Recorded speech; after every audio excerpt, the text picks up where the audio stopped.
Fruitful Living with Sissel Anderson. Here on Morning Joy, where truth matters. Welcome back to Morning Joy, where truth matters. I'm your host, Keith Downey, and really it is a perfect time to be talking about humility, especially during the month of June, where our secular world calls it very much a Pride Month. It's all something we need to work on, humility, no matter the timing, really, and giving a simple definition really will help, as well as discussing practical ways to grow in it. And without further ado, Sissel Anderson, welcome. Good morning, Keith. How are you doing? I am doing well, still practicing and growing in humility every single day. As am I. So you're in good company. Good. Probably with everyone who's listening right now. Yeah. Oh, man. I got to ask you, Keith, right off the bat. All right. Have you ever felt like you've been humbled by God? Yes. Astounding yes on that one. Well, that's good, because I have too. It was funny. I'm driving into the studio this morning, and here in North Texas, we've been getting rain pretty much every day, and there was a storm going on. And as I was running in from my car to the studio, I was reminded of a time in high school where I very distinctly remember getting up one morning and going to Mass. I was going to daily Mass, and I was getting ready, and I look in the mirror, and I'm like, oh my goodness, wow, like I look really good today. My hair is cooperating. This is amazing. And it was great because I was going to daily Mass, and I'm hoping my church crush was going to be there, you know. And there was absolutely nothing in the forecast about bad weather. But in my short drive to church, a massive downpour just happens. And I'm running into the chapel through this massive downpour, and I look like a drowned rat at the end of it. And I just remember thinking, gosh, I didn't normally like sit there going like, oh, I look good sort of thing. And then the day I do is when God's like, okay, all right, so remember why you're going to Mass, the important things. But I always think about that whenever I need a lesson in humility. Yes. I think, like kind of you mentioned, obviously this time of the year, there's a lot of things talking about pride, and humility obviously would be like an opposite of pride. But I do think just humility is difficult to understand. I think sometimes there's some complicated definitions of it, and I need things simplified. I need things extra simple. And a friend of mine, so I can't claim I've come up with this definition, but a friend of mine came up with coined this really great definition that is super simple, just to remind yourself, and that is God and I am not. And I think that pretty much sums up humility. There are obviously some very beautiful saint quotes about humility and what it means, but I think that just having that repetition of God is God and I am not in your head is really, really helpful, because you're just like, okay, got it. So anything I say or do doesn't really have the impact on God. And anytime I think I might be right on something, but it's opposite of what God is saying, it's not right. And so that is just a simple definition I will let everyone have. I actually have a sticker of it on my laptop because I made some for a small group that I was in. So I was like, you know what? This is something important I think we all need to remember. I know if Dave was here, I think Aquinas has a particular virtue that I'm not going to lie, off the top of my head, I don't remember what it is, that he would say is like the most important and the first and foremost virtue. But I believe it's Augustine that actually thinks that it's humility.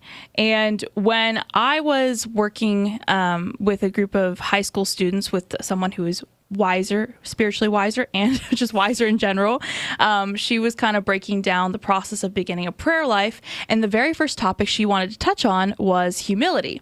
And I was like, oh, that's interesting. I was thinking that we're going to be talking about, how do you talk to God? How do you do these various things? But she wanted it to be very clear that from the get-go that when you're building a relationship with God is you have to understand humility. I found some conflicting information. There's this great quote, but I have conflicting information on whether it was St. Francis of Sales or St. Vincent de Paul. So if anyone can fact check me on that, that'd be great. But it says the most powerful weapon to conquer the devil is humility. And so I do think it is important that at the very beginning, when you're building your relationship with Jesus, that you recognize where you are and where God is, and how He is the one who is really orchestrating your life. Does the idea of humility, is it just me that gets confused, Keith, by sometimes when the word humility is thrown around? Yeah, I was just thinking about that because it's like, yeah, humility. I need to be less bragful. I need to stop bragging. Where it's like, it's something that just popped in my head not too long ago, maybe a couple weeks ago. Our car started leaking oil, and in order to fix it, it was hundreds of dollars. And I'm like, I think I can do it. I looked on YouTube. Of course. I can do it. It looks easy. They made it look easy. And so here I am. I'm like, I got oil on my hands. I'm sweating in the garage, and I can't fix it. And instead of being like, you know what, this is kind of above my head. I need help. Maybe you can ask my wife for some help and assistance, or maybe I can call my father-in-law or my dad. I'm like, no, I'm not gonna do it. I can do this. And so instead of just taking the moment and realize and humble myself, like, no, I do need help. I do need to ask for help. I didn't want to do that. And I think that sometimes humility comes in different varieties. And I think that is one where if you need help, just ask for it. Otherwise you're just knee deep in oil and pride. Yes, yeah, absolutely. And that's what it is like, that's what it is for us when our relationship with God is just recognizing, hey, I can't save myself. I need someone else, and I have to go, outside of myself. And that's really hard, especially when you're trying to, work on maybe a habitual sin that you have.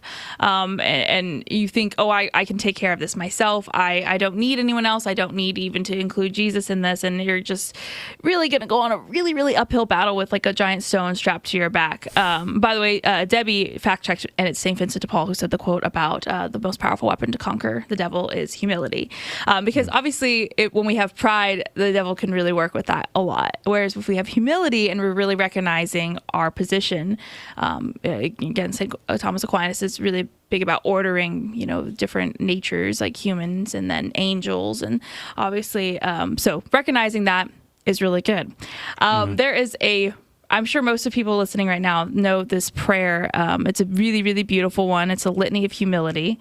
But when we talk about practical ways to grow in humility, I don't think you could come up with anything better than praying the Litany of Humility. Oh my goodness. I remember the first time I came across this. It was pretty early on after I became Catholic, and it was, oh man, I read it and I thought, I'm in trouble.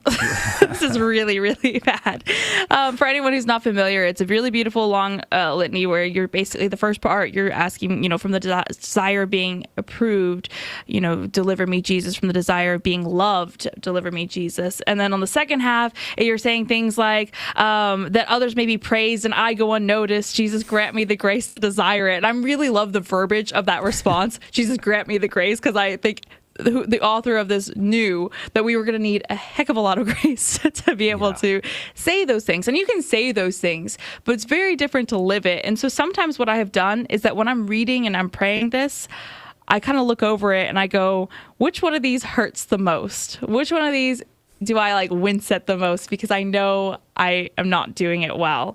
And then in this next week, can I work on that? Can I somehow, you more often than not, especially the first week you try something like this, I swear you are going to just notice all the times you didn't do what you were trying to do.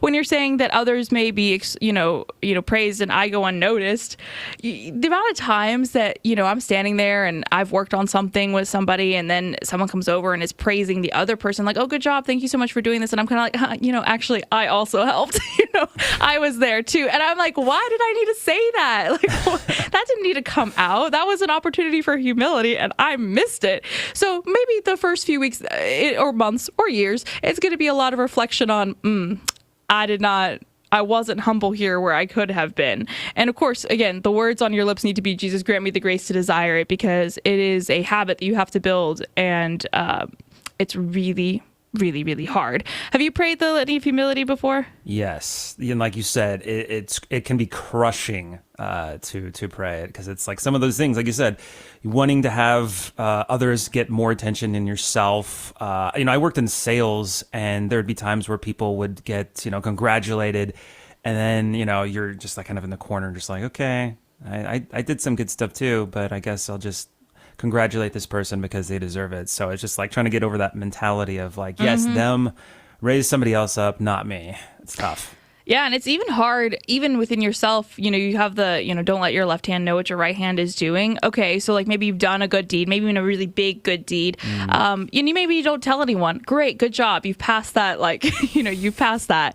However, you might be I know I've done this before. You're kind of holding on to yourself, kind of like, I know something that no one else does. I did this great thing. And it's kind of like, okay, that's also not helpful. So it really is, you have to really just flush out all the pride that you have within us. And unfortunately, me especially, have a lot of pride. And again, in this month where everyone's talking about pride in a very, very twisted, particularly way, it's really important to focus on this very basic virtue of humility and how we can all grow in it. And it's hard, but we're praying for each other. And I'm confident that with the Lord's help, that is something that we can do.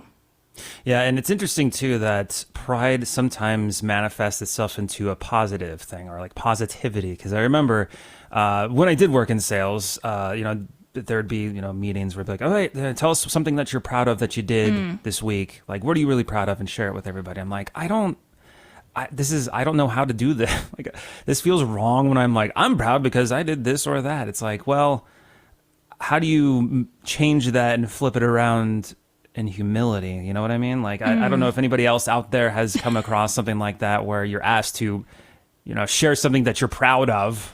Yeah.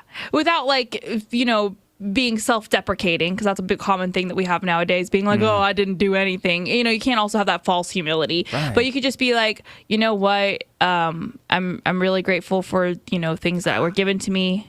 Being very grateful, just saying, and that I had this capability of doing these great things thanks to maybe the people around me, thanks to God. You can make it very much like that, like not denying that you had anything to do with it, because ultimately you are a son, daughter, God, and everything good that comes out of you comes from Him. So recognizing that and understanding, that's another thing, real quick, I know we're running out of time. It really helps when you recognize that everything good and beautiful that you say and do is coming from God, and it's not coming from you, and seeing that in other people as well. So well put, Sissel. Thank you so much for joining us. We can catch you this coming Friday afternoon on Back to the Father, 1 Last p.m. show Central. Without Dave. Without Dave. With or without Dave? Without Dave this week. Without Dave. That's all right. But hey, that means this is the end of the first hour. So thank you so much, Sissel Anderson, for joining us this morning. But if you are parting ways, if maybe you're dropping your kids off at school, or maybe you're just wanting to eat breakfast by your lonesome, that's okay. But hey, that means you can catch the entirety of Morning Joy, Where Truth Matters, on our social medias, the entirety of it, the whole 2 hours. But there is a lot coming up after this second hour here. We're talking with Dave, our sports guy, even more on humility and how we can also evangelize through sports. So we're talking about that later this morning, but if we are parting ways, have a blessed day, and you know what? Make it a joyful day. But we'll see you right after this break on Morning Joy, Where Truth Matters. This has been Morning Joy, Where Truth Matters, hosted by Keith Downey. Take some joy with you today. Visit grnonline.com/joy to listen again, share a segment, or answer the question of the day. That's grnonline.com/joy.